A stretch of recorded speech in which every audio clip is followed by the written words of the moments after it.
দেশ এবং দেশের বাইরে যে যেখান থেকে দেখছেন প্রবাস সংলাপ অনুষ্ঠানে সবাইকে সালাম জানাচ্ছি। আমি এম এম বাদশাহ। আমার সঙ্গে আছেন সম্মানিত চারজন অতিথি, তারা সবাই ভার্চুয়ালি সংযুক্ত আছেন। আমাদের সঙ্গে আছেন মালয়েশিয়া থেকে প্রযুক্তিবিদ এবং প্রবাসী কমিউনিটি নেতা পাভেল সারওয়ার।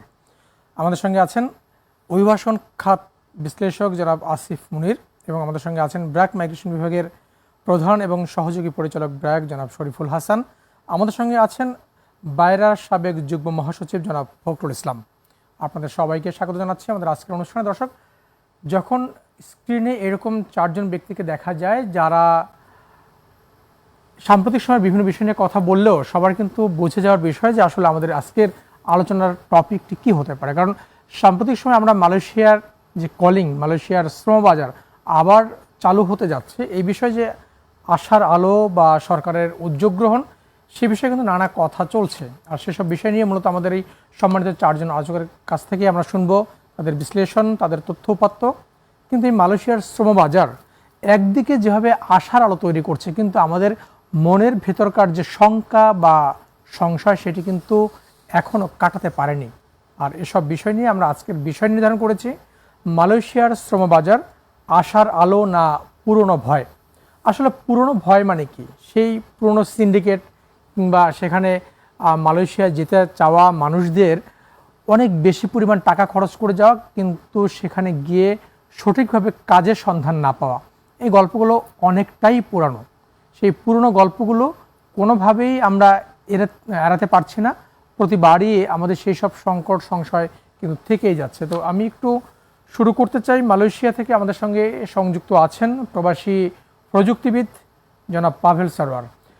পাভেল ভাই, আমরা একটু শুনতে চাই যে আসলে এই যে সাম্প্রতিক সময় আমাদের উপদেষ্টা এবং মন্ত্রী মালয়েশিয়া সফর করলেন, মালয়েশিয়া সরকারের সঙ্গে তারা যৌথ বিবৃতি স্বাক্ষর করলেন, প্রকাশিত হলো, সেই সব বিষয় নিয়ে মালয়েশিয়া যেসব প্রবাসী বাংলাদেশি আছেন, আপনারা যারা কমিউনিটিকে নেতৃত্ব দিচ্ছেন, আপনারা কি মনে করছেন?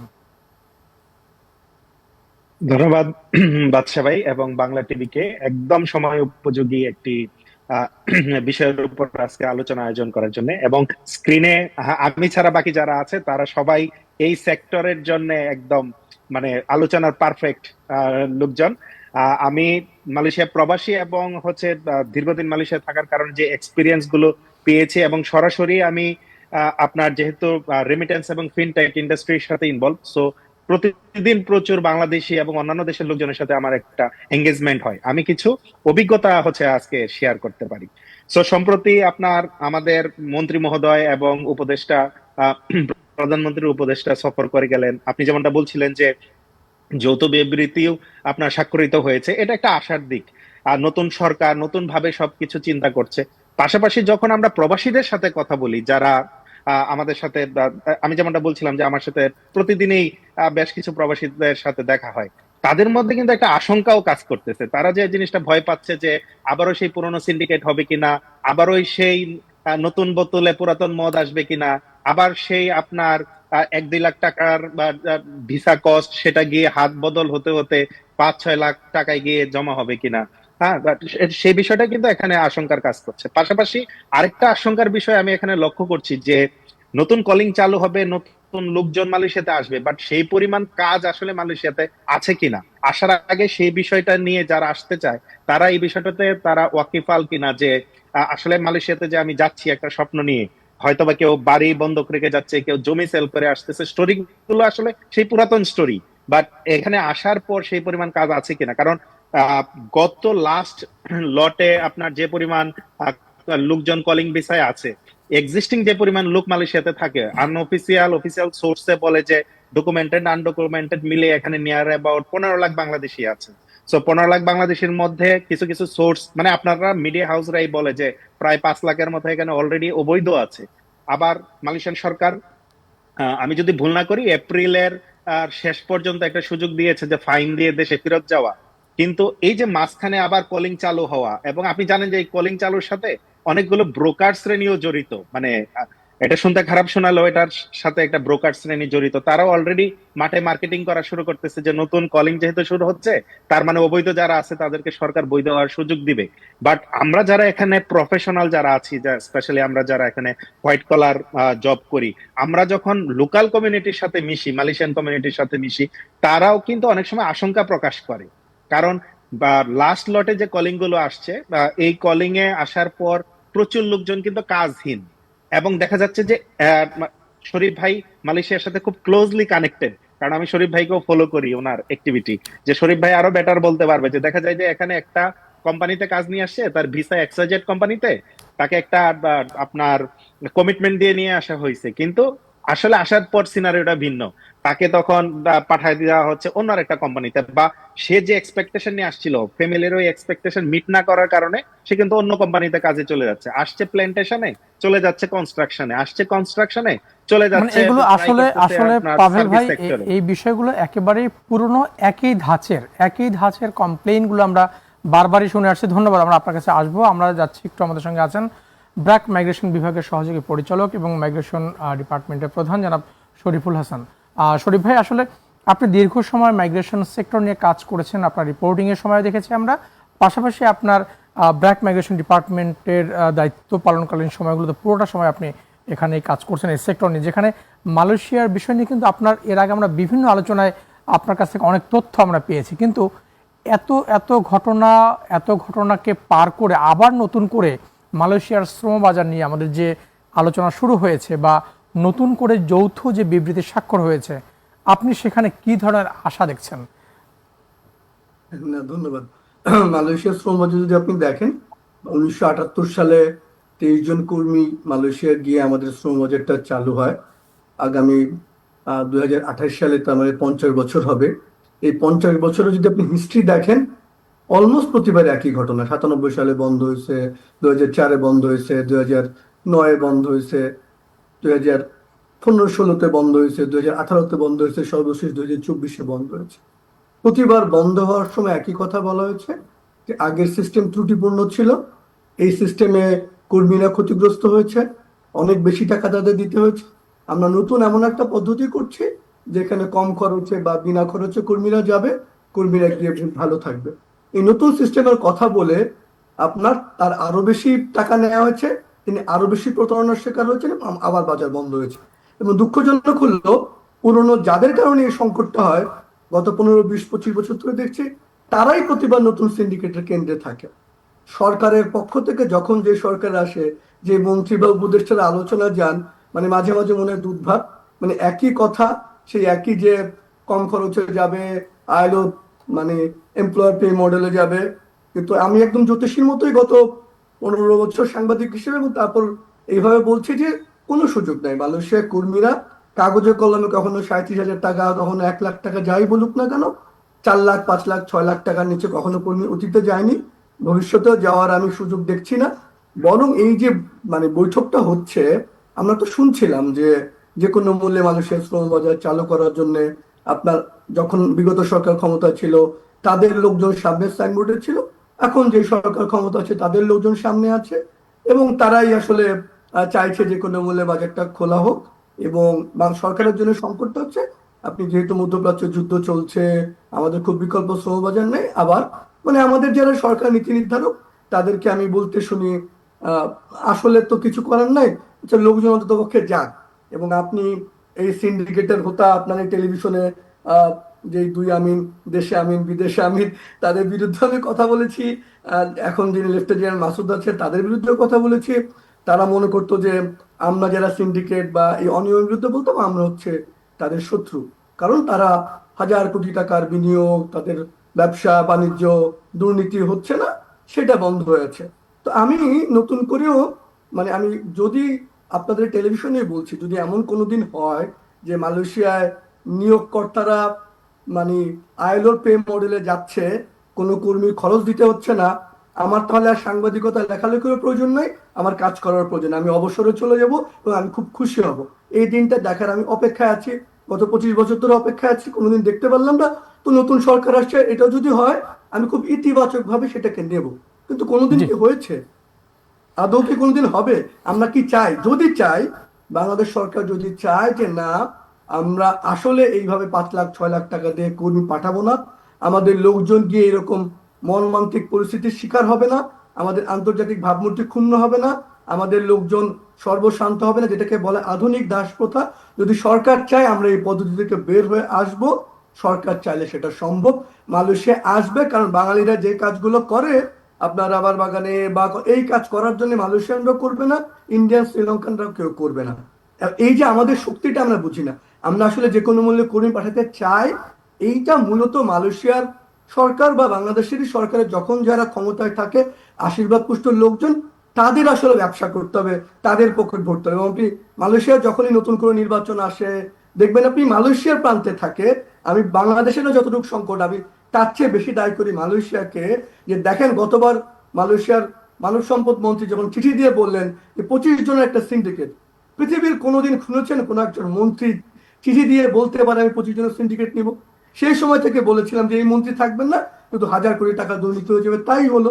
আমি আসলে ভীষণ দুঃখ নিয়ে বলছি, আমি দেখতে পাচ্ছি যদি বাজার খোলে আবারও কিছু কর্মী, কয়েক লাখ কর্মী সর্বশান্ত হবে, লাভের লাভ কিছুই হবে না সাধারণ মানুষের। যারা ব্যবসা করতে চায় তারা করবে, এবং আগের যেমন 7-8 বার বন্ধ হয়েছে আরো একবার বন্ধ হবে, এবং আবার সেই পুরো আলাপ হবে, আমরা খুব ভালো সিস্টেম করব। বাস্তবটা হবে উল্টো। আলটিমেটলি যে শঙ্কার কথা শরীফ ভাই বলেছেন, আপনি এর আগেও আপনার সাথে আমাদের বিভিন্ন টক শোতে আমরা একই ধরনের তথ্য বা আপনি শঙ্কা করেছেন, সেই সংখ্যাগুলো কিন্তু বাস্তবায়িত মানে কি বলে যে প্রমাণিত হয়েছে, সংখ্যাগুলো কিন্তু আসলে কাটিয়ে উঠতে পারেনি বাংলাদেশ সরকার কিংবা মালয়েশিয়া সরকার। এবছর বা নতুন করে এই বাংলাদেশের নতুন সরকারের যে উদ্যোগ, সেটি আসলে কতখানি এগিয়ে যাবে সে বিষয়ে আমরা শুনতে চাই। আমাদের সঙ্গে আছেন বাইরার সাবেক যুগ্ম মহাসচিব জনাব ফখরুল ইসলাম। ফখরুল ভাই, আসলে তো দীর্ঘ সময় আপনি এই সেক্টর নিয়ে কাজ করছেন এবং এই সিন্ডিকেটের বাইরে আপনাদের সম্পর্কে বিভিন্ন সময় যে আমরা কথা শুনছি যে এই খাতের মধ্যেই আপনাদের মধ্য থেকে কেউ কেউ সিন্ডিকেটে জড়িত ছিলেন বা থাকার কারণেই আসলে সংকটগুলো সমাধান করা যায়নি। আপনারা কিন্তু সেই সিন্ডিকেট মুক্ত একটি অবস্থার দাবিতেও আপনারা কাজ করেছেন। মানে এই মুহূর্তে সর্বশেষ প্রকৃত চিত্রটা আসলে কি? মানে শরীফ ভাইয়ের যে শঙ্কা যে আসলে এই সমস্যা কাটিয়ে ওঠা সম্ভব না, আপনি কি মনে করছেন? ধন্যবাদ বাদশা ভাই আপনাকে এবং বিজ্ঞ আলোচক।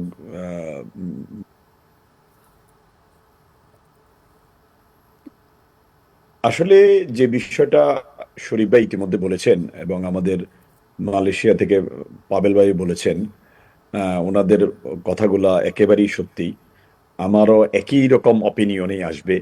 কারণ এখানে আপনি দেখেন আমরা খুব আশা করেছিলাম যে বিগত সরকারের আমলে গত 2016 সাল থেকে মালয়েশিয়া শ্রম বাজারটা যেভাবে জিম্মি হয়ে আসছিল কয়েকজন ব্যক্তির হাতে, সিন্ডিকেট চক্রে যেভাবে মালয়েশিয়ার অনিয়ম দুর্নীতি হয়েছিল, আমরা খুবই প্রত্যাশা করেছিলাম এই গণতান্ত্রিক সরকারের আমলে এই সিন্ডিকেট আর কখনো হবে না।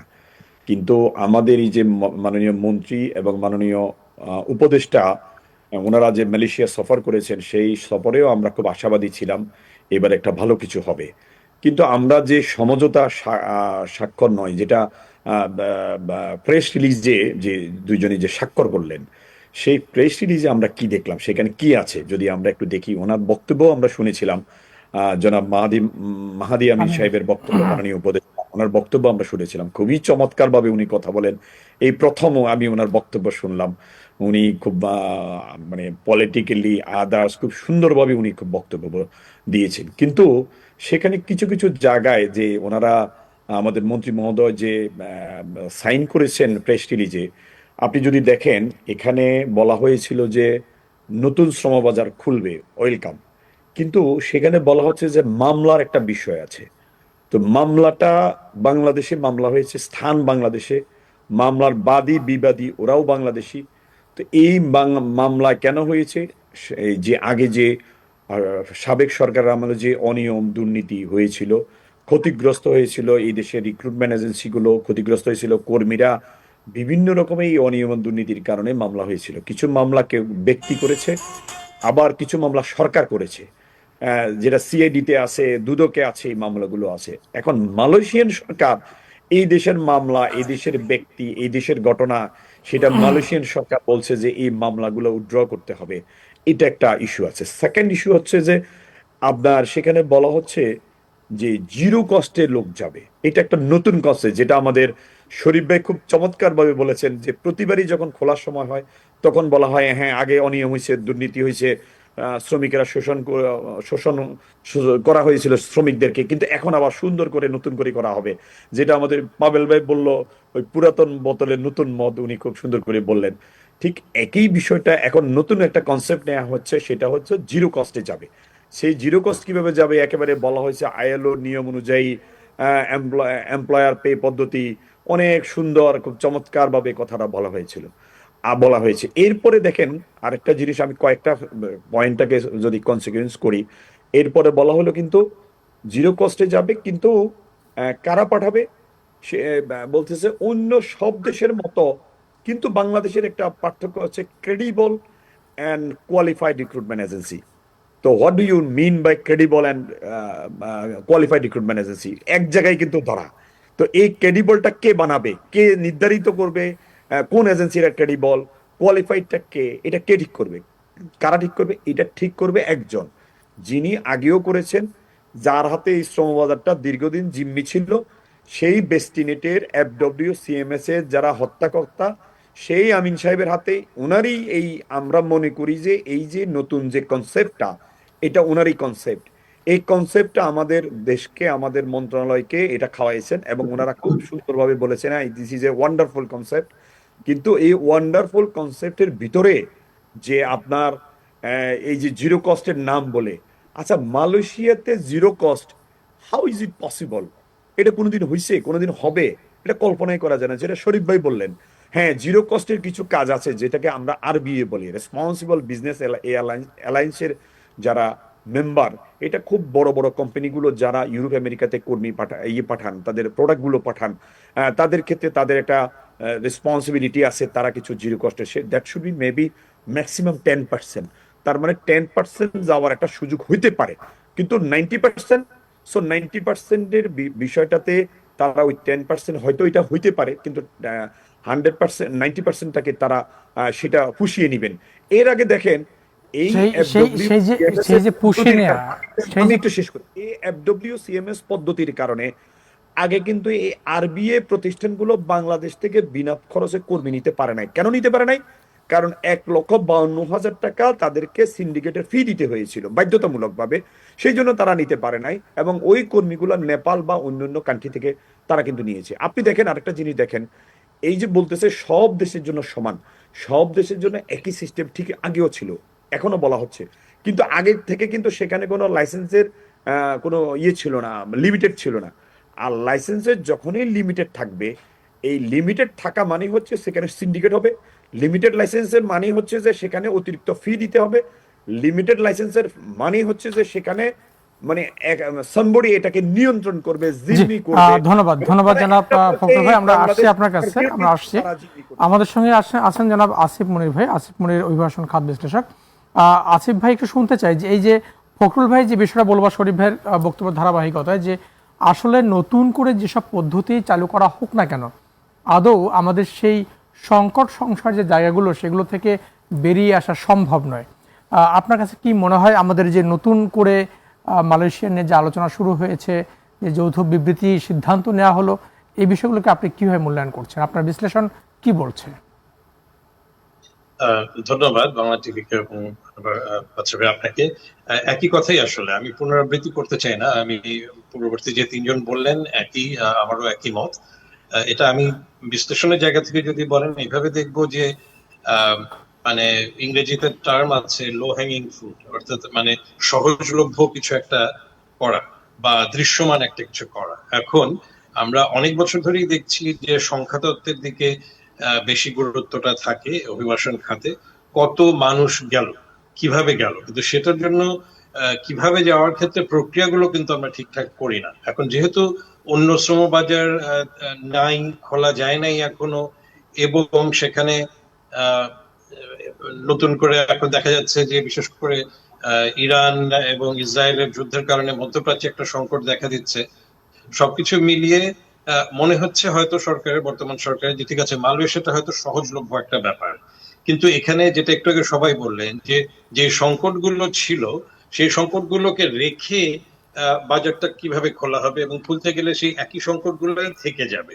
এবং সেখানে একটু মনে হচ্ছে যে তড়িঘড়ি করার একটা ব্যাপার। এখন আমরা দেখেছি যে মাননীয় প্রধানমন্ত্রী যেভাবে চেয়েছেন যে খুব একটা ওয়ার্ক প্ল্যান এবং প্রত্যেকটা মন্ত্রণালয়ের জন্য, এই মন্ত্রণালয়ের জন্য আছে, এবং আমরা এর মধ্যে দায়িত্বশীল ব্যক্তিদেরকে বলতে শুনেছি যে মানে ফেব্রুয়ারিতে ক্ষমতায় আসার পরপরই যে 3 মাসের মধ্যে মালয়েশিয়ার বাজার উন্মুক্ত করা যায় কিনা, চালু করা যায় কিনা, সেটা একটা চেষ্টা। এটা আসলে একটা অবাস্তব একটা চিন্তা।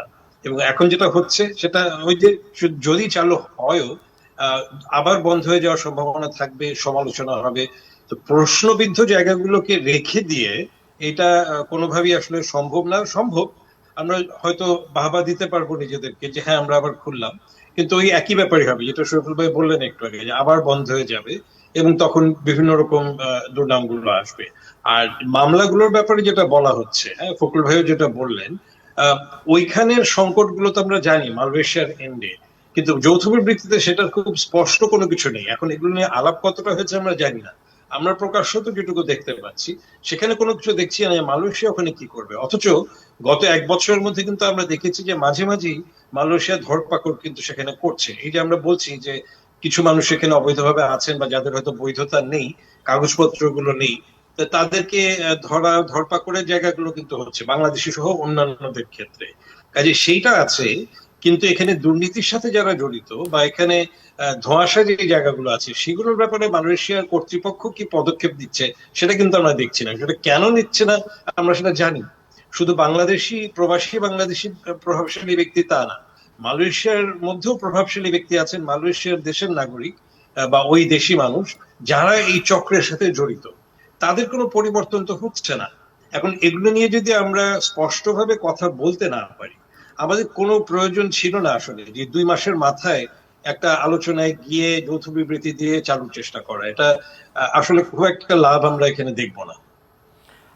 ধন্যবাদ আসিফ ভাই। আমরা এখানে কয়েকটি বিষয়ে কিন্তু বারবারই শুনি যে পুরনো সেই একই জিনিস নতুন বোতলে, কিন্তু একটি বিষয় জানতে চাওয়ার, সবাই মূলত জানতে চাওয়ার চেষ্টা করে যে মালয়েশিয়াতে শুধুমাত্র বাংলাদেশ না, আরও অনেকগুলো দেশ যারা সেন্ডিং কান্ট্রি, তাদের জনশক্তি তারা সেখানে কিন্তু পাঠিয়ে থাকে, কিন্তু বাংলাদেশের সঙ্গে মালয়েশিয়ার যে জনশক্তি রপ্তানির যে সম্পর্ক কিংবা যে আলোচনা, সেই জায়গাতে বাংলাদেশের অবস্থানটা কেমন, এই বিষয়ে দর্শক জানবো। আমরা যাচ্ছি ছোট্ট একটি বিজ্ঞাপন বিরতিতে, ফিরে এসে শুনবো যে বাংলাদেশ নয় অন্য দেশের সঙ্গে মালয়েশিয়ার জনশক্তি রপ্তানির প্রক্রিয়াটি কি হয় আসলে। আমাদের সঙ্গেই থাকুন।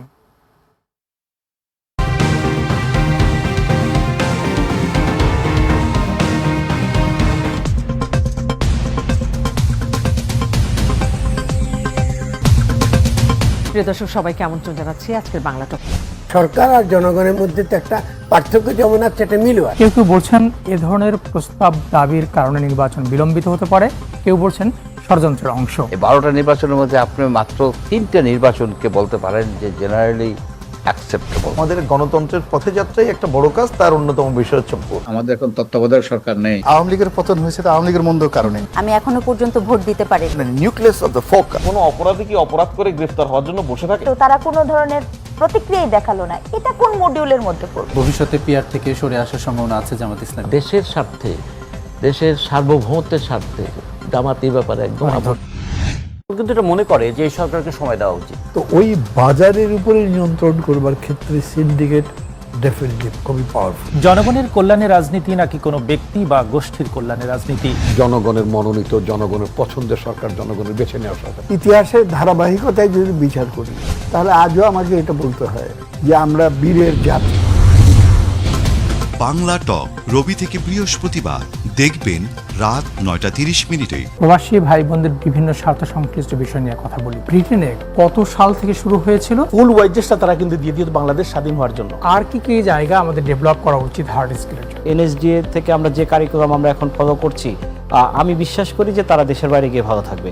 ভাষার দক্ষতা উন্নয়ন করার জন্য পদ্ধতিগুলো কি? যে কোনো ভাষা শেখার ক্ষেত্রে আমাদের শুরু করা উচিত লিসনিং দিয়ে। নতুন বাজার সৃষ্টি আমাদের কতটুকু হচ্ছে? যে একটা রেগুলার মার্কেট রিসার্চের জায়গা দরকার এখানে, সেটা সরকারিভাবেই দরকার, যেহেতু এটা একটা দীর্ঘ সময়ের একটা ব্যাপার। মালয়েশিয়াতে কবে গিয়েছিলেন এবং কিভাবে আপনি এই ব্যবসার সঙ্গে সম্পৃক্ত হলে বিভিন্ন সেক্টরে যেমন ম্যানুফ্যাকচারিং, কনস্ট্রাকশন, এই দুটো সেক্টর হচ্ছে সবচেয়ে বেশি। তারপর থার্ড নাম্বার হচ্ছে প্ল্যান্টেশন। থাইল্যান্ডে ব্যবসার বিষয়টি আসলো আপনার। থাইল্যান্ডের বিভিন্ন সুযোগ সুবিধা, থাইল্যান্ডের মানুষের ব্যবহার, ওখানকার ব্যবসায়িক সেটআপ দেখে আমি 2015 প্রবাসীদের স্বার্থ সংশ্লিষ্ট বিষয় নিয়ে সরাসরি অনুষ্ঠান প্রবাস সংলাপ দেখবেন প্রতি শনিবার রাত 9:30 সবাইকে আমন্ত্রণ জানাচ্ছি বাংলা টিভির সাপ্তাহিক স্বাস্থ্য বিষয়ক নিয়মিত আয়োজন আপনার ডাক্তার অনুষ্ঠান। সাথে আছি আমি ডাক্তার অর্থি জুখরিফ এবং আমার সাথে আছেন একজন বিশেষজ্ঞ চিকিৎসক। সুস্বাস্থ্য বলতে আমরা কি বুঝি? Mouth is the gateway to health, অর্থাৎ মুখই স্বাস্থ্যের প্রবেশপথ। ত্বককে আমরা কি করে আরেকটু আকর্ষণীয় করে তুলতে পারি? সেক্ষেত্রে প্রথম জিনিসটা ত্বকের ক্ষেত্রে আমি বলবো যে ত্বকটা প্রপারলি ক্লিন করতে হবে। এই ধরনের পরীক্ষার কাদের জন্য জরুরি? একজন দর্শক অপেক্ষা করছে। আমার নাম মনিরুল ইসলাম সুমন, আমি ভালুকা থেকে বলছিলাম। জ্বর যেটা 7 দিনের বেশি, তার সাথে একটু পেট নরম হচ্ছে, এই ধরনের সমস্যা, তাহলে আপনি টাইফয়েড সন্দেহ করবেন। ডাক্তার অর্থি জুখরিফের উপস্থাপনায় স্বাস্থ্য বিষয়ক অনুষ্ঠান আপনার ডাক্তার দেখবেন সরাসরি প্রতি মঙ্গলবার রাত 8:30।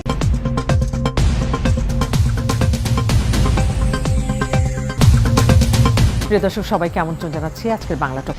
সরকার আর জনগণের মধ্যে তো একটা পার্থক্য যেমন আছে, এটা মিলও আছে। কেউ কেউ বলছেন এ ধরনের প্রস্তাব দাবির কারণে নির্বাচন বিলম্বিত হতে পারে, কেউ বলছেন ষড়যন্ত্রের অংশ। এই 12টা নির্বাচনের মধ্যে আপনি মাত্র 3টে নির্বাচনকে বলতে পারেন যে জেনারেলি অ্যাকসেপ্টেবল। আমাদের গণতন্ত্রের পথে যাত্রাই একটা বড় কাজ, তার অন্যতম বিষয় হচ্ছে ভোট। আমাদের এখন তত্ত্বাবধায়ক সরকার নেই। আওয়ামী লীগের পতন হয়েছে, আওয়ামী লীগের মন্দর কারণে। আমি এখনো পর্যন্ত ভোট দিতে পারি। Nucleus of the focus. কোনো অপরাধী কি অপরাধ করে গ্রেফতার হওয়ার জন্য বসে থাকে? তো তারা কোনো ধরনের প্রতিক্রিয়াই দেখালো না, এটা কোন মডিউলের মধ্যে পড়বে? ভবিষ্যতে পিআর থেকে সরে আসার সম্ভাবনা আছে জামাত ইসলাম। দেশের স্বার্থে, দেশের সার্বভৌমত্বের স্বার্থে জামাত এই ব্যাপারে একদম কিন্তু এটা মনে করে যে এই সরকারকে সময় দেওয়া উচিত। তো ওই বাজারের উপরে নিয়ন্ত্রণ করবার ক্ষেত্রে সিন্ডিকেট ডেফিনেটলি খুবই পাওয়ারফুল। জনগণের কল্যাণে রাজনীতি নাকি কোনো ব্যক্তি বা গোষ্ঠীর কল্যাণে রাজনীতি? জনগণের মনোনীত, জনগণের পছন্দের সরকার, জনগণের বেছে নেওয়া সরকার। ইতিহাসের ধারাবাহিকতায় যদি বিচার করি, তাহলে আজও আমাকে এটা বলতে হয় যে আমরা বীরের জাতি। বাংলা টক রবি থেকে বৃহস্পতিবার দেখবেন রাত 9:30। প্রবাসী ভাই বোনদের বিভিন্ন স্বার্থ সংশ্লিষ্ট বিষয় নিয়ে কথা বলি। ব্রিটেনে কত সাল থেকে শুরু হয়েছিল? ফুল ওয়াইজেসটা তারা কিন্তু দিয়ে দিয়ে বাংলাদেশ স্বাধীন হওয়ার জন্য। আর কি কি জায়গা আমাদের ডেভেলপ করা উচিত হার্ড স্কিলের? এনএসডিএ থেকে আমরা যে কারিকুলাম আমরা এখন ফলো করছি, আমি বিশ্বাস করি যে তারা দেশের বাইরে গিয়ে ভালো থাকবে। ভাষার দক্ষতা উন্নয়ন করার জন্য পদ্ধতিগুলো কি? যে কোনো ভাষা শেখার ক্ষেত্রে আমাদের শুরু করা উচিত লিসনিং দিয়ে। নতুন বাজার সৃষ্টি আমাদের কতটুকু হচ্ছে? যে একটা রেগুলার মার্কেট রিসার্চের জায়গা দরকার এখানে, সেটা সরকারিভাবেই দরকার, যেহেতু এটা একটা দীর্ঘ সময়ের একটা ব্যাপার। মালয়েশিয়াতে কবে গিয়েছিলেন এবং কিভাবে আপনি এই ব্যবসার সঙ্গে সম্পৃক্ত হলেন? বিভিন্ন সেক্টরে যেমন ম্যানুফ্যাকচারিং, কনস্ট্রাকশন, এই দুটো সেক্টর হচ্ছে সবচেয়ে বেশি। তারপর থার্ড নাম্বার হচ্ছে প্ল্যান্টেশন। থাইল্যান্ডে ব্যবসার বিষয়টি আসলো আপনার। থাইল্যান্ডের বিভিন্ন সুযোগ সুবিধা, থাইল্যান্ডের মানুষের ব্যবহার, ওখানকার ব্যবসায়িক সেটআপ দেখে আমি 2015 প্রবাসীদের স্বার্থ সংশ্লিষ্ট বিষয় নিয়ে সরাসরি অনুষ্ঠান প্রবাস সংলাপ দেখবেন প্রতি শনিবার রাত 9:30। সবাইকে আমন্ত্রণ জানাচ্ছি বাংলা টিভির সাপ্তাহিক স্বাস্থ্য বিষয়ক নিয়মিত আয়োজন আপনার ডাক্তার অনুষ্ঠান। সাথে আছি আমি ডাক্তার অর্থি জুখরিফ এবং আমার সাথে আছেন একজন বিশেষজ্ঞ চিকিৎসক। সুস্বাস্থ্য বলতে আমরা কি বুঝি? Mouth is the gateway to health, অর্থাৎ মুখই স্বাস্থ্যের প্রবেশপথ।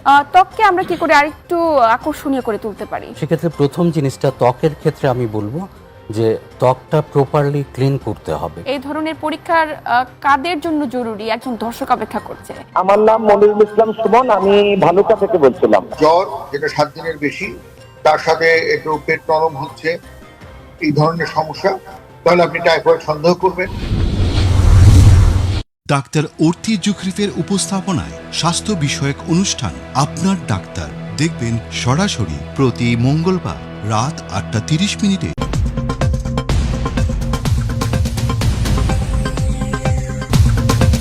প্রিয় দর্শক সবাইকে আমন্ত্রণ জানাচ্ছি আজকের বাংলা টক। সরকার আর জনগণের মধ্যে তো একটা পার্থক্য যেমন আছে, এটা মিলও আছে। কেউ কেউ বলছেন এ ধরনের প্রস্তাব দাবির কারণে নির্বাচন বিলম্বিত হতে পারে, কেউ বলছেন ষড়যন্ত্রের অংশ। এই 12টা নির্বাচনের মধ্যে আপনি মাত্র 3টে নির্বাচনকে বলতে পারেন যে জেনারেলি অ্যাকসেপ্টেবল। আমাদের গণতন্ত্রের পথযাত্রায় একটা বড় কাজ, তার অন্যতম বিষয় হচ্ছে ভোট। আমাদের এখন তত্ত্বাবধায়ক সরকার নেই। আওয়ামী লীগের পতন হয়েছে তো আওয়ামী লীগের মন্দ কারণে। আমি এখনো পর্যন্ত ভোট দিতে পারি। Nucleus of the focus. কোনো অপরাধী কি অপরাধ করে গ্রেফতার হওয়ার জন্য বসে থাকে? তো তারা কোনো ধরনের প্রতিক্রিয়াই দেখালো না, এটা কোন মডিউলের মধ্যে পড়বে? ভবিষ্যতে পিআর থেকে সরে আসার সম্ভাবনা আছে জামাত ইসলাম। দেশের স্বার্থে, দেশের সার্বভৌমত্বের স্বার্থে জামাত এই ব্যাপারে একদম কিন্তু এটা মনে করে যে এই সরকারকে সময় দেওয়া উচিত। তো ওই বাজারের উপরে নিয়ন্ত্রণ করবার ক্ষেত্রে সিন্ডিকেট ডেফিনেটলি খুবই পাওয়ারফুল। জনগণের কল্যাণে রাজনীতি নাকি কোনো ব্যক্তি বা গোষ্ঠীর কল্যাণে রাজনীতি? জনগণের মনোনীত, জনগণের পছন্দের সরকার, জনগণের বেছে নেওয়া সরকার। ইতিহাসের ধারাবাহিকতায় যদি বিচার করি তাহলে আজও আমাকে এটা বলতে হয় যে আমরা বীরের জাতি। বাংলা টক রবি থেকে বৃহস্পতিবার দেখবেন রাত 9:30 প্রবাসী ভাই বোনদের বিভিন্ন স্বার্থ সংশ্লিষ্ট বিষয় নিয়ে কথা বলি। ব্রিটেনে কত সাল থেকে শুরু হয়েছিল? ফুল ওয়াইজেসটা তারা কিন্তু দিয়ে দিত বাংলাদেশ স্বাধীন হওয়ার জন্য। আর কি কি জায়গা আমাদের ডেভেলপ করা উচিত হার্ড স্কিলের? এনএসডিএ থেকে আমরা যে কারিকুলাম আমরা এখন ফলো করছি, আমি বিশ্বাস করি যে তারা দেশের বাইরে গিয়ে ভালো থাকবে। ভাষার দক্ষতা উন্নয়ন করার জন্য পদ্ধতিগুলো কি? যে কোনো ভাষা শেখার ক্ষেত্রে আমাদের শুরু করা উচিত লিসনিং দিয়ে। নতুন বাজার সৃষ্টি আমাদের কতটুকু হচ্ছে? যে একটা রেগুলার মার্কেট রিসার্চের জায়গা দরকার এখানে, সেটা সরকারিভাবেই দরকার। দর্শক ধন্যবাদ আমাদের সঙ্গে থাকার জন্য। দেখছেন প্রবাস সংলাপ। আমরা আলোচনা করছিলাম মালয়েশিয়ার শ্রম বাজার, আশার আলো না পুরনো ভয়। কারণ ঘর পোড়া গরু সিঁদুররাঙা মেঘ দেখলে সবসময় ভয় পায়, এটা সবাই আমরা জানি। কিন্তু মালয়েশিয়ার শ্রম বাজারের কথা এলেই কিন্তু সেই একই বিষয়ের পুনরাবৃত্তি হয়। তো এখানে দুটি বিষয়ে জানতে চাওয়া অনেক মানুষেরই, সেটি হচ্ছে যে মালয়েশিয়াতে শুধুমাত্র বাংলাদেশ থেকে কর্মী পাঠানো হয় না, আরও অনেকগুলো দেশ থেকে কর্মী পাঠানো হয়, কিন্তু সেখানে সেসব দেশের কর্মীদের সঙ্গে বা সেসব দেশের কর্মী নেয়ার জন্য মালয়েশিয়া সরকারের কী ধরনের সম্পর্ক থাকে বা তাদের নীতিগত সিদ্ধান্ত কি থাকে, আর বাংলাদেশের সাথে তারা কি করছে। পাশাপাশি এই যে সিন্ডিকেটের বিষয় নিয়ে আমরা বারবারই কথা বলছি, সেই সিন্ডিকেটের জায়গাটিতে মালয়েশিয়া সরকার আদৌ আমাদের বাংলাদেশের যে চাংটি রয়েছে, বাংলাদেশের সাথে যে সম্পর্কের জায়গাটা, সেখানে ওই একই লোক তারা ঘুরে ফিরে একইভাবে কাজ করছে। এই দুটো জায়গা থেকে আমরা কেন সরে আসতে পারছি না? আমি একটু শুরুতে যেতে চাই শরীফ ভাই আপনার কাছে। শরীফুল হাসান, সহযোগী পরিচালক, মাইগ্রেশন ডিপার্টমেন্টের হেড, ব্র্যাক। শরীফ ভাই যদি একটু এই দুটো বিষয়ে একটু আপনার উত্তর দিতেন। আর কোনো দেশ তো আসলে এইভাবে 4 লাখ 5 লাখ 6 লাখ টাকা দেওয়ার জন্য প্রস্তুত না। আর কোনো দেশের লোক তো আপনি তার নিজের জনগণকে বিক্রি করে এইভাবে রাজনীতিবিদ হাতে টাকা তুলে দিবে না। আপনি মালয়েশিয়া তো আর কোনো দেশের ক্ষেত্রে তো 10 জন বা 15 জনের সিন্ডিকেট তো নাই। আপনি আর কোনো দেশে তো আপনি এরকম বারবার কদিন পর পর বন্ধ হয় না। আপনি তো নেপাল, শ্রীলঙ্কা, ইন্ডিয়া কোনো দেশ তো রাজি হয় না। এই যে আপনি দেখেন একটা মানে শীর্ষ পর্যায়ের বৈঠকের পর একটা প্রেস রিলিজ দিয়ে বলা হলো যে আইএলওর 0 কস্টে যাবে। কিভাবে যাবে? প্রশ্ন হচ্ছে মালয়েশিয়া, তার মানে কি যেতে তো টাকা লাগবে, তার ভিসা প্রসেসিং পেনের টাকা লাগবে। এই টাকা কে দিবে? তার পেনের টাকা কি মালয়েশিয়া নিয়োগ করতে দিবে নাকি বাংলাদেশ সরকার আমাদের মন্ত্রী উপদেষ্টারা তার পকেট থেকে দিবে? এই প্রশ্নের কোনো জবাব আছে? এই একই কথাই তো গতবারও বলেছিল। আপনি যারা তখন সিন্ডিকেট হোল্ডার ছিল, এখনো যারা পেছনে আছে, তারা তো বলেছিল 0 কস্টে যাবে। এই 0 কস্টের কথাটা থাকে হচ্ছে সামনে। আপনি 5 জন 10 জন লোককে তারা দেখাবে 0 কস্টে, তারপরে তো আপনি বলবে যে আমি তো 0 কস্টে পাঠাইছি 10 জনকে। আমার যে 2 লাখ 4 লাখ লোক যায়, তারা কোন প্রক্রিয়া যাবে? মালয়েশিয়ার নিয়োগকর্তাদের কি আপনার আমাদের তো জিটুজির কথা মনে আছে যে 2 দেশের সরকার যেখানে মাত্র 35,000 টাকায় লোক পাঠানোর সমস্ত কিছু ছিল, মালয়েশিয়ার নিয়োগকর্তার কোনো চাহিদা পত্রই দেয় নাই। তো মালয়েশিয়ার একজন নিয়োগকর্তার সে তার পকেটে টাকা খরচ করে আনবে। আমাদের কর্মীরা কোন কাজ করতে যায়? আমাদের কর্মীরা তো এই যে টপ যে প্রতিষ্ঠানগুলো সেখানে যায় না। আমাদের কর্মীরা যায় প্লান্টেশন, কনস্ট্রাকশন, নির্মাণ, রাবার বাগান। এখানে নিয়োগকর্তার সামর্থ্য আছে ওই মাইগ্রেশন কস্ট দিয়ে ওকে আনার? তো যদি তাই হয়তো 0 কস্ট দিয়ে আনার, ওর তো বাংলাদেশ থেকে কর্মী নেওয়ার দরকার নাই। মালয়েশিয়ায় যে কর্মীরা রয়েছে, যে 4 লাখ 5 লাখ সবসময় কি অনিয়মিত কর্মী থাকে, সে তো তাদেরকে বলবে যে ভাই তুমি এসে আমার এখানে কাজ করো। সেই তো এখানে কাজ পাচ্ছে না। তো যারা ইতিমধ্যে মালয়েশিয়া আছে, সবসময় যায়, তারাই যেখানে কাজ পায় না, সেখান থেকে মালয়েশিয়ার নিয়োগকর্তারা ঠিক কি কারণে বাংলাদেশ থেকে কর্মীরা নিবে? এই যে প্রতিবার এই কথাটা বলা হয়, কারণ হচ্ছে মূলত 2 দেশের রাজনীতিবিদ আপনার তাদের যখন ইলেকশন বা অন্য কাজে টাকা দরকার হয়, তারা এখান থেকে হাজার কোটি টাকা, মানে এই সেক্টরটাকে, এই জনশক্তি রপ্তানি খাত বাংলাদেশ মালয়েশিয়া জায়গাটাকে অনেকের আর্নিং এর একটা বড় জায়গা রাজনীতিবিদদের। ধন্যবাদ শরীফ ভাই। আমরা একটু ফিরছি পাভেল সরোয়ার ভাই আপনার কাছে। আপনি তো প্রায় 8-9 বছর ধরে মালয়েশিয়াতে আছেন এবং এখানে আপনি মোটামুটি ভালো একটি জায়গাতে যেখানে প্রবাসীরা সংশ্লিষ্ট সেখানে আপনি কাজ করছেন, সম্পৃক্ত রয়েছেন। আপনি কি দেখছেন সেখানকার এই পরিস্থিতিতে? ভাইয়া কথা তো সেম। শরীফ ভাইও বললো যে সিনারিও আসলে ওইটাই, যে জিরো কস্টে কিভাবে আসবে। মানে যেটা হবে আলটিমেটলি যে মিডিয়ার সামনে আর 4-5 জন আপনার কোম্পানির টি শার্ট পরবে, ক্যাপ পরবে, তারপর ইন্টারভিউ দিবে যে হ্যাঁ আমার 1 টাকাও লাগে নাই, বাংলাদেশ থেকে আমি চলে আসছি। বাট কলিং চালু হওয়ার আগেই, নতুন এই জিনিস চালু হওয়ার আগেই মন্ত্রী জাস্ট ভিজিট করে গেছে, এতেই তো অলরেডি মাঠ থেকে টাকা তোলা শুরু হয়ে গেছে। আপনি বাংলাদেশের প্রত্যন্ত গ্রাম অঞ্চলগুলোতে খোঁজ নেন, স্পেশালি যশোর অঞ্চল, তারপরে হচ্ছে যে অঞ্চলের লোকজন মালয়েশিয়াতে বেশি, সাতক্ষীরার অঞ্চল, ওই সাইডের লোকগুলো খোঁজ নেন, অলরেডি আগের ব্রোকাররাই অলরেডি টাকা তোলা শুরু করছে, পাসপোর্ট নেওয়া শুরু করছে, নতুন পাসপোর্ট বানানো শুরু করছে। হ্যাঁ, সো অ্যাক্টিভিটি আগের মতোই আছে।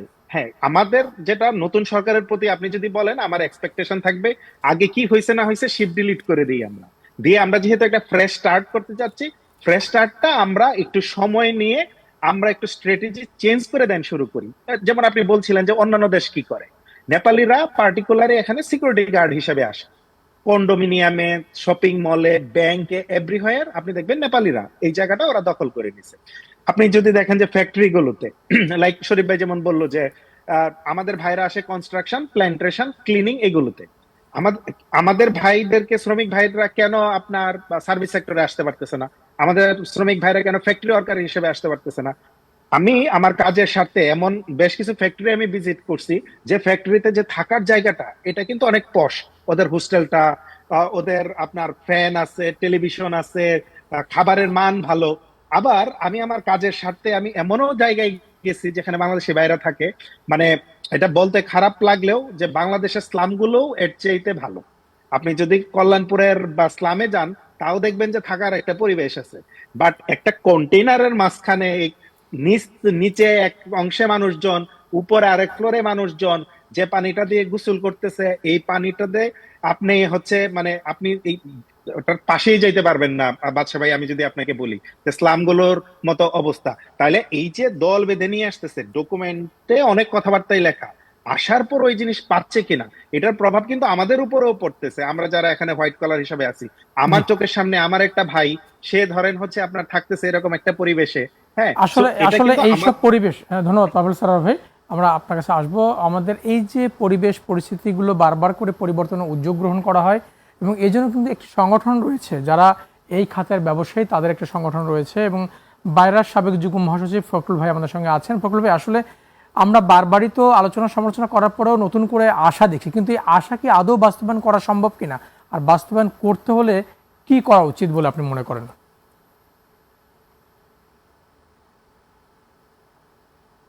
একটু আনমিউট করে নিতে হবে ফখরুল ভাই। সরি, আপনি যেটা বলেছেন যে মালয়েশিয়াতে অন্য আরো টোটাল 15টা আপনি সোর্সিং কান্ট্রি আছে, এর মধ্যে বাংলাদেশ একটা। 14টা কান্ট্রি থেকে এক নিয়মে, একই সিস্টেমে, একই অনলাইন পদ্ধতিতেই কর্মী আসে, কিন্তু দুর্ভাগ্য হচ্ছে যে অন্য কোথাও কিন্তু সিন্ডিকেট নাই। তাহলে বাংলাদেশে কেন হলো? বাংলাদেশে হচ্ছে কেন? এখানকার সিন্ডিকেটের যে মূল মালিক, এই ডেস্টিনেটেড FWCMS এর যে মালিক, সেই দাতুশ্রী আমিন, উনি পুরো শ্রমবাজারটা কুক্ষিগত করছে, উনি শ্রমবাজারটা নিয়ন্ত্রণ করছে। বাংলাদেশের সরকার, মালয়েশিয়ান সরকার, দুই সরকারকে বিভিন্নভাবে সরকারের লোকজনকে নিয়ন্ত্রণ করে কিন্তু এই কাজটা উনি করছেন। তাহলে বাংলাদেশের আগের সরকার ছিল একরকম, এখন নতুন গণতান্ত্রিক সরকার আসছেন।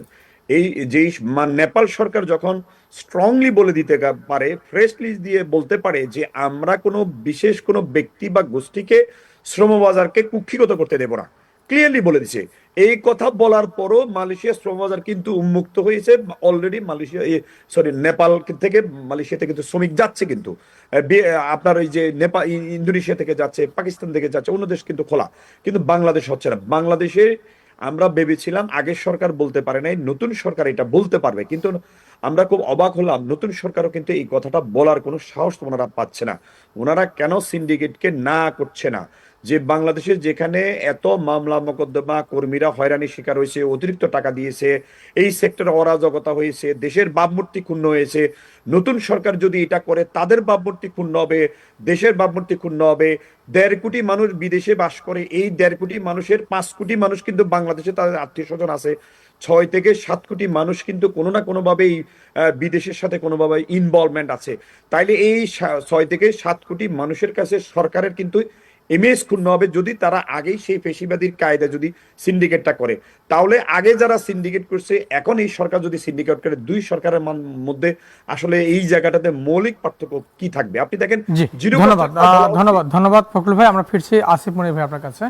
আসলে আসিফ ভাই, এখানে এই যে ফখরুল ভাই যে প্রশ্নটা রাখলো যে আগের সরকারের করে যাওয়া যে পদ্ধতি, যদি বর্তমান সরকার সেই একই পদ্ধতিতে হাঁটে তাহলে পার্থক্য কি থাকবে? আপনার কাছে কি মনে হয়?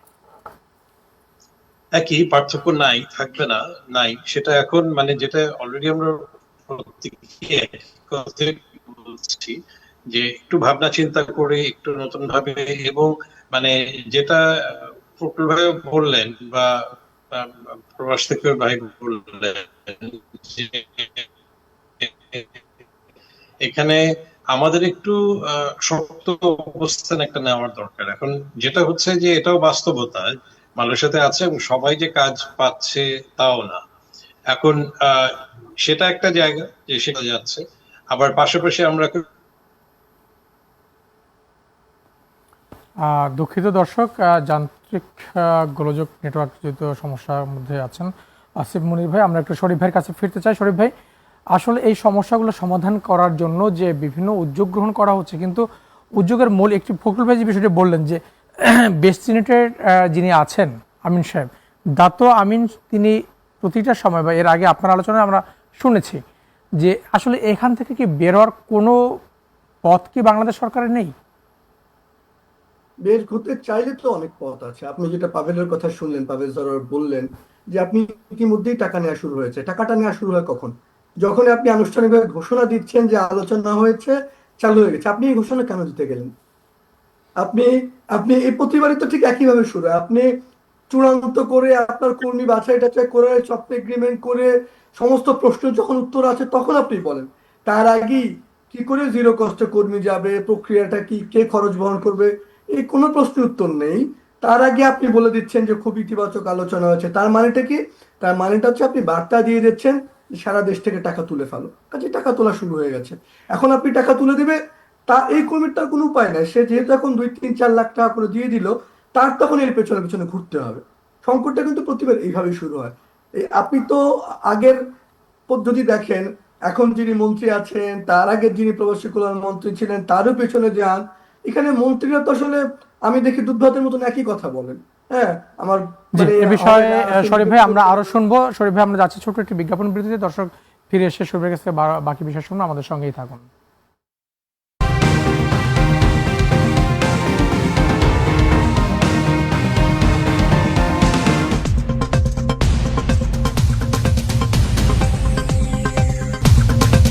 প্রিয় দর্শক, সবাইকে আমন্ত্রণ জানাচ্ছি আজকের বাংলা টক। সরকার আর জনগণের মধ্যে তো একটা পার্থক্য যেমন আছে, একটা মিলও আছে। কেউ কেউ বলছেন এ ধরনের প্রস্তাব দাবির কারণে নির্বাচন বিলম্বিত হতে পারে, কেউ বলছেন ষড়যন্ত্রের অংশ। 12টা নির্বাচনের মধ্যে আপনি মাত্র 3টে নির্বাচনকে বলতে পারেন যে জেনারেলি অ্যাকসেপ্টেবল। আমাদের গণতন্ত্রের পথযাত্রায় একটা বড় কাজ, তার অন্যতম বিষয় হচ্ছে ভোট। আমাদের এখন তত্ত্বাবধায়ক সরকার নেই। আওয়ামী লীগের পতন হয়েছে তো আওয়ামী লীগের মন্দ কারণে। আমি এখনো পর্যন্ত ভোট দিতে পারি। Nucleus of the focus. কোনো অপরাধী কি অপরাধ করে গ্রেফতার হওয়ার জন্য বসে থাকে? তো তারা কোনো ধরনের প্রতিক্রিয়াই দেখালো না। এটা কোন মডিউলের মধ্যে পড়বে? ভবিষ্যতে পিআর থেকে সরে আসার সম্ভাবনা আছে জামাত ইসলাম। দেশের স্বার্থে, দেশের সার্বভৌমত্বের স্বার্থে জামাত এই ব্যাপারে একদম কিন্তু এটা মনে করে যে এই সরকারকে সময় দেওয়া উচিত। তো ওই বাজারের উপরে নিয়ন্ত্রণ করবার ক্ষেত্রে সিন্ডিকেট ডেফিনেটলি খুবই পাওয়ারফুল। জনগণের কল্যাণে রাজনীতি নাকি কোনো ব্যক্তি বা গোষ্ঠীর কল্যাণে রাজনীতি? জনগণের মনোনীত, জনগণের পছন্দের সরকার, জনগণের বেছে নেওয়া সরকার। ইতিহাসের ধারাবাহিকতায় যদি বিচার করি তাহলে আজও আমাকে এটা বলতে হয় যে আমরা বীরের জাতি। বাংলা টক রবি থেকে বৃহস্পতিবার দেখবেন রাত 9:30 প্রবাসী ভাই বোনদের বিভিন্ন স্বার্থ সংশ্লিষ্ট বিষয় নিয়ে কথা বলি। ব্রিটেনে কত সাল থেকে শুরু হয়েছিল? ফুল ওয়াইজেসটা তারা কিন্তু দিয়ে দিত বাংলাদেশ স্বাধীন হওয়ার জন্য। আর কি কি জায়গা আমাদের ডেভেলপ করা উচিত হার্ড স্কিলের জন্য? এনএসডিএ থেকে আমরা যে কারিকুলাম আমরা এখন ফলো করছি, আমি বিশ্বাস করি যে তারা দেশের বাইরে গিয়ে ভালো থাকবে। ভাষার দক্ষতা উন্নয়ন করার জন্য পদ্ধতিগুলো কি? যে কোনো ভাষা শেখার ক্ষেত্রে আমাদের শুরু করা উচিত লিসনিং দিয়ে। নতুন বাজার সৃষ্টি আমাদের কতটুকু হচ্ছে? যে একটা রেগুলার মার্কেট রিসার্চের জায়গা দরকার এখানে, সেটা সরকারিভাবেই দরকার, যেহেতু এটা একটা দীর্ঘ সময়ের একটা ব্যাপার।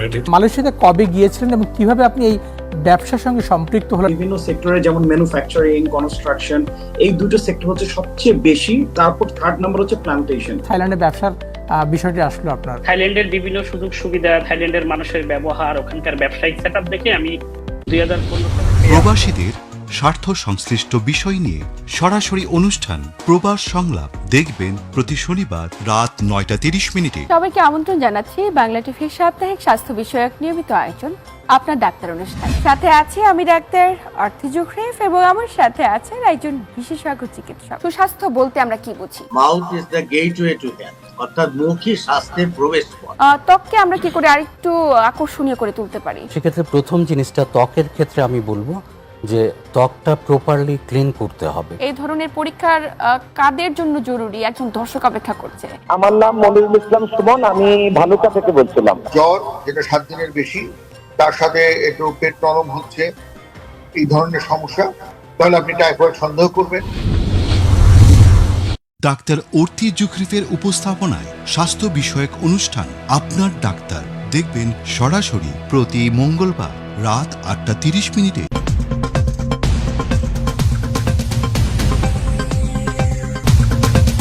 প্রিয় দর্শক, সবাইকে আমন্ত্রণ জানাচ্ছি আজকের বাংলা টক। সরকার আর জনগণের মধ্যে তো একটা পার্থক্য যেমন আছে, এটা মিলও আছে। কেউ কেউ বলছেন এ ধরনের প্রস্তাব দাবির কারণে নির্বাচন বিলম্বিত হতে পারে, কেউ বলছেন ষড়যন্ত্রের অংশ। এই 12টা নির্বাচনের মধ্যে আপনি মাত্র 3টে নির্বাচনকে বলতে পারেন যে জেনারেলি অ্যাকসেপ্টেবল। আমাদের গণতন্ত্রের পথে যাত্রাই একটা বড় কাজ, তার অন্যতম বিষয় হচ্ছে ভোট। আমাদের এখন তত্ত্বাবধায়ক সরকার নেই। আওয়ামী লীগের পতন হয়েছে আওয়ামী লীগের মন্দ কারণে। আমি এখনো পর্যন্ত ভোট দিতে পারি। Nucleus of the focus. কোনো অপরাধী কি অপরাধ করে গ্রেফতার হওয়ার জন্য বসে থাকে? তো তারা কোনো ধরনের প্রতিক্রিয়াই দেখালো না, এটা কোন মডিউলের মধ্যে পড়বে? ভবিষ্যতে পিআর থেকে সরে আসার সম্ভাবনা আছে জামাত ইসলাম। দেশের স্বার্থে, দেশের সার্বভৌমত্বের স্বার্থে জামাত এই ব্যাপারে একদম কিন্তু এটা মনে করে যে এই সরকারকে সময় দেওয়া উচিত। তো ওই বাজারের উপরে নিয়ন্ত্রণ করবার ক্ষেত্রে সিন্ডিকেট ডেফিনেটলি খুবই পাওয়ারফুল। জনগণের কল্যাণে রাজনীতি নাকি কোনো ব্যক্তি বা গোষ্ঠীর কল্যাণে রাজনীতি? জনগণের মনোনীত, জনগণের পছন্দের সরকার, জনগণের বেছে নেওয়া সরকার। ইতিহাসের ধারাবাহিকতায় যদি বিচার করি তাহলে আজও আমাকে এটা বলতে হয় যে আমরা বীরের জাতি। বাংলা টক রবি থেকে বৃহস্পতিবার দেখবেন রাত 9:30। প্রবাসী ভাই বোনদের বিভিন্ন স্বার্থ সংশ্লিষ্ট বিষয় নিয়ে কথা বলি। ব্রিটেনে কত সাল থেকে শুরু হয়েছিল? ফুল ওয়াইজেসটা তারা কিন্তু দিয়ে দিয়ে বাংলাদেশ স্বাধীন হওয়ার জন্য। আর কি কি জায়গা আমাদের ডেভেলপ করা উচিত হার্ড স্কিলের জন্য? এনএসডিএ থেকে আমরা যে কারিকুলাম আমরা এখন ফলো করছি, আমি বিশ্বাস করি যে তারা দেশের বাইরে গিয়ে ভালো থাকবে। ভাষার দক্ষতা উন্নয়ন করার জন্য পদ্ধতিগুলো কি? যে কোনো ভাষা শেখার ক্ষেত্রে আমাদের শুরু করা উচিত লিসনিং দিয়ে। নতুন বাজার সৃষ্টি আমাদের কতটুকু হচ্ছে? যে একটা রেগুলার মার্কেট রিসার্চের জায়গা দরকার এখানে, সেটা সরকারিভাবেই দরকার, যেহেতু এটা একটা দীর্ঘ সময়ের একটা ব্যাপার। মালয়েশিয়াতে কবে গিয়েছিলেন এবং কিভাবে আপনি এই ব্যবসার সঙ্গে সম্পৃক্ত হলেন? বিভিন্ন সেক্টরে যেমন ম্যানুফ্যাকচারিং, কনস্ট্রাকশন, এই দুটো সেক্টর হচ্ছে সবচেয়ে বেশি। তারপর থার্ড নাম্বার হচ্ছে প্ল্যান্টেশন। থাইল্যান্ডে ব্যবসার বিষয়টি আসলো আপনার? থাইল্যান্ডের বিভিন্ন সুযোগ সুবিধা, থাইল্যান্ডের মানুষের ব্যবহার, ওখানকার ব্যবসায়িক সেটআপ দেখে আমি 2015 সালে প্রবাসীদের স্বার্থ সংশ্লিষ্ট বিষয় নিয়ে সরাসরি অনুষ্ঠান প্রবাস সংলাপ দেখবেন প্রতি শনিবার রাত 9:30। সবাইকে আমন্ত্রণ জানাচ্ছি বাংলা টিভির সাপ্তাহিক স্বাস্থ্য বিষয়ক নিয়মিত আয়োজন আপনার ডাক্তার অনুষ্ঠান। সাথে আছি আমি ডাক্তার অর্থি জুখরিফ এবং আমার সাথে আছেন একজন বিশেষজ্ঞ চিকিৎসক। সুস্বাস্থ্য বলতে আমরা কি বুঝি? Mouth is the gateway to health, অর্থাৎ মুখই স্বাস্থ্যের প্রবেশপথ।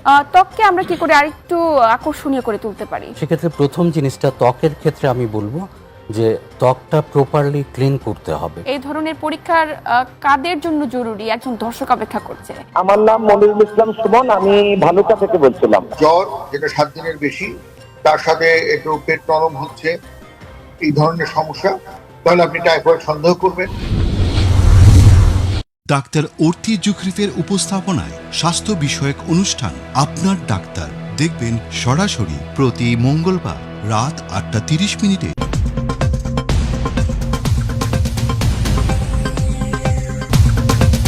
প্রিয় দর্শক, সবাইকে আমন্ত্রণ জানাচ্ছি আজকের বাংলা টক।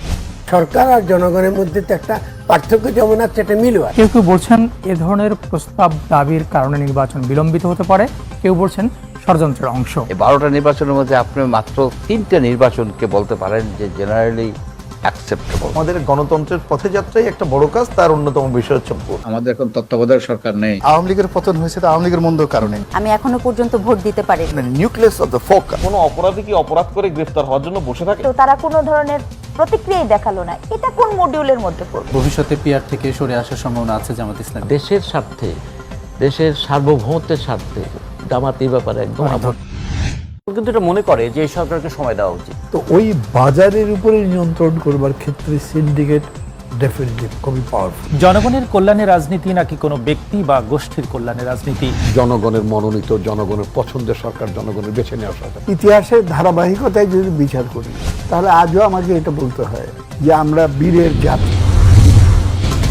বাংলা টক রবি থেকে বৃহস্পতিবার দেখবেন রাত 9:30 প্রবাসী ভাই বোনদের বিভিন্ন স্বার্থ সংশ্লিষ্ট বিষয় নিয়ে কথা বলি। ব্রিটেনে কত সাল থেকে শুরু হয়েছিল? ফুল ওয়াইজেসটা তারা কিন্তু দিয়ে দিত বাংলাদেশ স্বাধীন হওয়ার জন্য। আর কি কি জায়গা আমাদের ডেভেলপ করা উচিত হার্ড স্কিলের জন্য? এনএসডিএ থেকে আমরা যে কারিকুলাম আমরা এখন ফলো করছি, আমি বিশ্বাস করি যে তারা দেশের বাইরে গিয়ে ভালো থাকবে। ভাষার দক্ষতা উন্নয়ন করার জন্য পদ্ধতিগুলো কি? যে কোনো ভাষা শেখার ক্ষেত্রে আমাদের শুরু করা উচিত লিসনিং দিয়ে। নতুন বাজার সৃষ্টি আমাদের কতটুকু হচ্ছে? দেখছেন প্রবাস সংলাপ, আপনাদের সঙ্গে আছি আমি এম বাদশাহ। আমরা আসলে কথা বলছিলাম মালয়েশিয়ার শ্রমবাজার আশার আলো না পূর্ণ হয় সে বিষয় নিয়ে আমরা কথা বলছিলাম। এখানে কয়েকটি বিষয়ে খুবই গুরুত্বপূর্ণ যে অনেকগুলো সংকট কিংবা সমস্যার পেছনের গল্পগুলো তুলে ধরার চেষ্টা করা হয়েছে। আমরা নিশ্চয়ই এখানে চেষ্টা করব আলোচনা জানার জন্য যে আসলে এই সংকটগুলো থেকে কাটিয়ে ওঠার প্রক্রিয়া কি। নিশ্চয়ই যে কোনো সমস্যার অবশ্যই সমাধান রয়েছে। আমি প্রথমে একটু যেতে চাই, আমাদের সঙ্গে মালয়েশিয়া থেকে আছেন প্রযুক্তিবিদ পাভেল সারোয়ার। পাভেল সারোয়ার, যদি একটু আপনি বটম আকারে যদি একটু বলেন যে কোন কোন বিষয়গুলোকে সমাধান করলে আসলে ওই দীর্ঘমেয়াদী সমস্যাটি স্থায়ী সমাধান হতে পারে, কারণ আপনারা ওখানে দেখছেন বাংলাদেশ সহ আরও 14টা সেন্ডিং কান্ট্রির যে অভিজ্ঞতা সেগুলো আপনারা সরাসরি দেখতে পাচ্ছেন। জনাব পাভেল সারোয়ার। ধন্যবাদ বাদশা ভাই। ফার্স্ট অফ অল হচ্ছে যে বাংলাদেশ সরকারের সদিচ্ছা, কারণ নতুন গণতান্ত্রিক সরকার আসছে এবং আমরা এই সরকারের প্রতি খুবই মানে পজিটিভলি চিন্তা করতে চাই যে এই সরকার বোল্ড স্টেপ নিবে, তড়িঘড়ি না করে হচ্ছে আপনার টার্মস কন্ডিশন গুলো কি হবে, হ্যাঁ, প্রিভিয়াস এক্সপিরিয়েন্স গুলো যেন আবার না হয়, কারণ আলটিমেটলি এবার যদি ব্যাকফায়ার করে এর বদনামটা কিন্তু নতুন সরকারের ঘাড়েই যাবে। সো এই কাজটা সরকার খুব সদিচ্ছা দেখাবে। আর যারা আসতে চায় মালয়েশিয়াতে আমাদের শ্রমিক ভাইরা, তাদেরকে বলবো যে আপনারা সোশ্যাল মিডিয়া টেলিভিশনের উপর ডিপেন্ডেন্ট না হয়ে আপনাদের হচ্ছে যদি আপনার গ্রামের বা আপনার এলাকার কেউ থাকে মালয়েশিয়াতে, তার কাছে আগে শুনেন সিনারিওটা কি, তারপরে হচ্ছে যে বাস্তবিক চিত্রটা জানার জন্য পরামর্শ দিচ্ছেন। ধন্যবাদ জনাব পাভেল সারোয়ার। জনাব ফখরুল ইসলাম, সাবেক যুগ্ম মহাসচিব বাইরা, কি বলবেন ফখরুল ভাই? কারণ আপনারা দীর্ঘ সময় এই খাতকে এগিয়ে নেওয়ার চেষ্টা করলেও এখন পর্যন্ত খাত কিন্তু শঙ্কামুক্ত হয়নি, কি করণীয়? আমাদের একদম স্পষ্ট, সেটা হচ্ছে আমাদের যে এমইউতে বলা হয়েছে যে বাংলাদেশের রিক্রুটমেন্ট এজেন্সি মালয়েশিয়ান সরকার সিলেকশন করবে, এখানে একটা পরিবর্তন হওয়া দরকার। দ্বিতীয়ত হচ্ছে যে এই শ্রমবাজারটা বারবার যাদের হাতে জিম্মি, সেই বেস্টিনের সেই আমিন সাহেব, ওনাদের কাছ থেকে জিম্মি দশা থেকে এখন মুক্তি পাওয়া দরকার। সেই জন্য আমাদের যে অনলাইন পদ্ধতি, এটার বিকল্প কোনো অনলাইন পদ্ধতি, বেস্টিনের ব্যতিরেকে বিকল্প স্বচ্ছ কোনো অনলাইন পদ্ধতির ব্যবস্থা করা দরকার। ইভেন কি বাংলাদেশ প্রান্তে বাংলাদেশ থেকে মালয়েশিয়ান এয়ারপোর্ট পর্যন্ত যাওয়ার জন্য বাংলাদেশের নিজস্ব অনলাইন পদ্ধতি থাকা উচিত। এরপরে আপনার যে জিনিসটা হচ্ছে যে আপনার যে আমরা যদি করতে চাই, খরচ কমানোর যে বিষয়টা, কন্ট্রোলটা করার একটা ইস্যু আছে, সেখানে আমাদের একটা স্বচ্ছ পদ্ধতি আমরা অবলম্বন করতে পারি, যেই পদ্ধতির মাধ্যমে শ্রমিকেরা সরাসরি ডাটা ব্যাংকে সংযুক্ত হবে। বিএমইটি সেটা তত্ত্বাবধান করবে, বিএমইটির কাছ থেকে রিক্রুটিং এজেন্সিগুলো কর্মীর ডাটাগুলো নিবে, যার কোনো মিডলম্যান মাঝখানে থাকবে না, এবং ওই যে টাকাটাও প্রবাসী কল্যাণ ব্যাংকের মাধ্যমে দিবে, 2 বা 3 কিস্তিতে দেওয়ার একটা সুযোগ থাকতে পারে। জি, ধন্যবাদ ফখরুল ভাই, ধন্যবাদ। আমরা ফিরছি জানাব শরীফ ভাই, শরীফুল হাসান, সহযোগী পরিচালক এবং মাইগ্রেশন বিভাগের প্রধান ব্র্যাক। শরীফ ভাই, আপনি অনেকবারই অনেক ধরনের ফোরকাস্ট করেছেন, এবারও অনেক ফোরকাস্ট আমরা শুনেছি, কিন্তু তারপরে আমরা আশায় বাঁচতে চাই, আসলে কি করলে এই দীর্ঘমেয়াদী সমস্যা থেকে বাংলাদেশ উত্তরণের সুযোগ পেতে পারে বলে আপনার কাছে মনে হয়? না, প্রথমত আমি সবার আগে বলবো যে আমাদের মালয়েশিয়াগামী যারা কর্মী যারা যেতে ইচ্ছুক তাদের কাছে অনুরোধ, তারা যেন মালয়েশিয়া যাওয়ার জন্য কাউকে কোনো টাকা না দেয়। আমার প্রথম অনুরোধ তাদের প্রতি। আর সরকারের প্রতি আমার অনুরোধ, আর তারা যেন আসলে যদি আসলেই তারা তাদের অন্তরের মধ্যে যদি থেকে থাকে যে না আমরা অতীতের মতো টাকা আয় করবো, হাজার কোটি টাকা ব্যয় করবো, আমার তাহলে কিছু বলার নাই। মানে আর যদি তারা মনে করে যে না, আমরা আসলে সত্যি সত্যি চাই যে এই যে মানুষের এই সংকটের সমাধান, তাহলে আমি বলবো যে আপনারা অপেক্ষা করেন।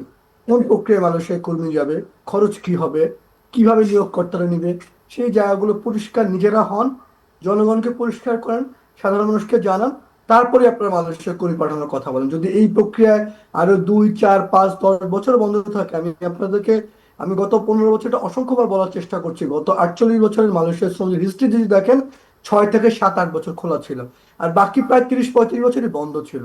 তো এই যে 6-7-8 বছর খোলার জন্য এত টাকা না দিয়ে আরো 2, 4, 5, 7 বছর বন্ধ থাকুক, আপনি দেখবেন এই কাজ করার জন্য মালয়েশিয়া বাংলাদেশে আসতে বাধ্য হবে। তখন আপনি মালয়েশিয়াকে বলেন যে ভাই আমার কর্মীরা তোমার এখানে খরচ দিয়ে যাক, যে খরচ দিয়ে সে যাক, 2 বছরের জন্য গেলে 3 থেকে 4 মাসের মধ্যে তার খরচটা তুলতে পারে। তাও আমি বলবো যে মানে 1-1.5-2 লাখ টাকা খরচ দিয়ে যদি সেই টাকাটা তুলতে পারে 4-5 বছর, তাও মানা যায়। এই প্রক্রিয়াগুলো না করে আমি নতুন যে সরকারের আছেন তার প্রধানমন্ত্রী সহ, কারণ এই রাষ্ট্রের তো প্রধানমন্ত্রী ছাড়া বাকি সবাই দুধভাত, তাদের কাছে আমার অনুরোধ যেন কোনোভাবেই যেন তারা মালয়েশিয়ার এই পুরনো ফাঁদে বা কাউকে খুশি করতে, কাউকে বড়লোক করতে এই ফাঁদে যেন পা না দেয়। এই ফাঁদটি কি মালয়েশিয়ার ফাঁদ নাকি আমাদের বাংলাদেশের যারা আছেন তাদেরও কিন্তু সেখানে সম্পৃক্ততা কতক্ষণ? আমি এই অনিয়মের জন্য মূলত আমি এখন দায়ী করি এটা গত 1 দশক যেটা হচ্ছে সেটার জন্য আমি পুরোপুরি দায়ী করি মালয়েশিয়া। এই সিন্ডিকেটের নিয়ন্ত্রণ হয় মালয়েশিয়া থেকে, মালয়েশিয়ার সরকারের একদম শীর্ষ পর্যায়ের লোকজন তারা চাই বলিতে হয়। এর দায় বাংলাদেশ সুরভে দিতে রাজি না। কাজী বাংলাদেশ কেন এই দায় নেবে? কাজী বাংলাদেশ এখান থেকে দূরে থাকুক। জি, ধন্যবাদ জনাব শরীফুল হাসান। আমরা ফিরছি জনাব আসিফ মুনির, অভিবাসন খাত বিশ্লেষক, আপনার কাছে। আসলে নানাভাবে এখানে কয়েকটি পয়েন্ট চলে আসে। ফখরুল ভাই, পাবেল সরোয়ার এবং শরীফুল হাসান ভাই তারা কিন্তু বেশ কিছু নতুন পয়েন্টস তারা দিয়েছেন। যদি এই বিষয়গুলোকে মানা যায় তাহলে হয়তোবা আশা করা যায় যে এই সংকট থেকে উত্তরণের একটা সম্ভাবনা তৈরি হতে পারে। তো আসিফ মুনির ভাই, আপনি কি মনে করেন যে আসলে আমরা এই খাত থেকে সংকট মুক্ত থাকার জন্য নতুন নতুন কি করা যেতে পারে, এবং সরকার যেহেতু নতুন সরকার, তাদের কিন্তু এই প্রথম থেকে উদ্যোগগুলো গ্রহণ করা উচিত, কি উদ্যোগ হতে পারে তাদের পক্ষ থেকে? ধন্যবাদ। আপনারা যেটা বলেছেন সেটার সাথে আমি যেটা যোগ করবো যে নতুন ভাবে তো চিন্তা করতেই হবে। সেখানে একটা জায়গায় আমি সরকারের প্রতি গুরুত্বটা দিচ্ছি যে সরকারের যে দায়িত্ব, একটা হচ্ছে যে একটু রিভিউ করা যে যেই চুক্তিগুলো ছিল, চুক্তি তো ছিল না, সমঝোতা স্মারক ছিল, বিভিন্ন সময় বিভিন্ন রকম পরীক্ষা করা হয়েছে, এক্সপেরিমেন্ট হয়েছে, এগুলোর একটা মূল্যায়ন দরকার। এটা সরকার নিজস্ব একটা মূল্যায়ন করা দরকার, যেগুলো রিভিউ করে আমাদের দিক থেকে কোন কোন ব্যাপারগুলো সেখানে ছিল যেগুলো আমরা সঠিকভাবে বাস্তবায়ন করতে পারিনি, মালয়েশিয়ার দিক থেকে কি ছিল যেগুলো বাস্তবায়ন করা যায়নি।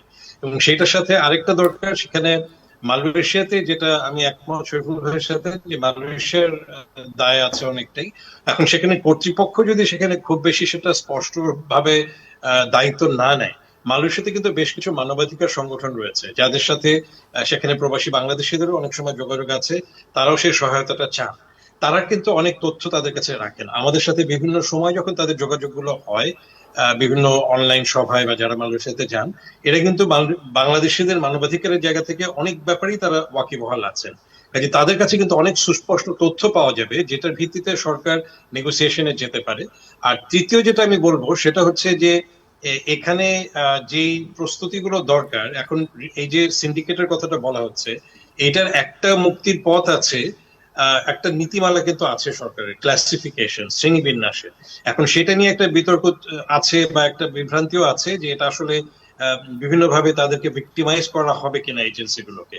এখন যেটা সম্ভব, এই নীতিমালা কিন্তু এখন পর্যন্ত বাস্তবায়ন হয়নি, কিন্তু এটা সরকারি নীতিমালা। এমন কিন্তু করা যেতে পারে যে নিরপেক্ষ কোনো কর্তৃপক্ষ বা প্রতিষ্ঠানকে দায়িত্ব দেওয়া যেতে পারে যে যত রিক্রুটিং এজেন্সি আছে, শুধু মালয়েশিয়ার জন্য না বা মালয়েশিয়ার সহ, তাদের একটা ওই মূল্যায়ন করে তারা ওই ক্লাসিফিকেশনের মধ্যে সেটাকে ওই ছকে ফেলবে। তাহলে যেটা হবে যে মালয়েশিয়া ডিকটেট করবে না, আমরা বলতে পারবো যে আমরা একটা স্বচ্ছ প্রক্রিয়ার মাধ্যমে যে নির্বাচন করেছি সেখান থেকে তাদের নিতে হবে। এখন কিন্তু আমরা সেটা বলতে পারছি না, যে সুযোগটা আসলে মালয়েশিয়া নিচ্ছে বা যারা কুক্ষিগত করে রাখছেন তারা নিচ্ছেন, তারা বলতে পারেন বা বলেছেন আগেও যে আমরাই তো ভালোভাবে পাঠাই, কিন্তু আসলে তো তারা পাঠাচ্ছেন না। তার মানে সেই সুযোগটা আমাদের নেওয়ার এখন সময় এসেছে এবং সেটা অবশ্যই সরকার কিংবা নীতি নির্ধারক যারা আছে তাদের নেওয়া উচিত। অসংখ্য ধন্যবাদ জনাব আসিফ মুনির, ধন্যবাদ জনাব ফখরুল ইসলাম, পাভেল সরোয়ার এবং শরীফুল হাসান। আপনাদের দারুণ তথ্যবহুল আলোচনায় আশা করি আমাদের নীতি নির্ধারক মহল নতুন কোনো দিশা পাবেন। আশা করি এর মাধ্যমেই মালয়েশিয়ার শ্রমবাজারের সংকট কেটে যাবে এমন প্রত্যাশায় আমরা শেষ করছি আমাদের আজকের অনুষ্ঠান। সবাই ভালো থাকবেন, শুভরাত্রি।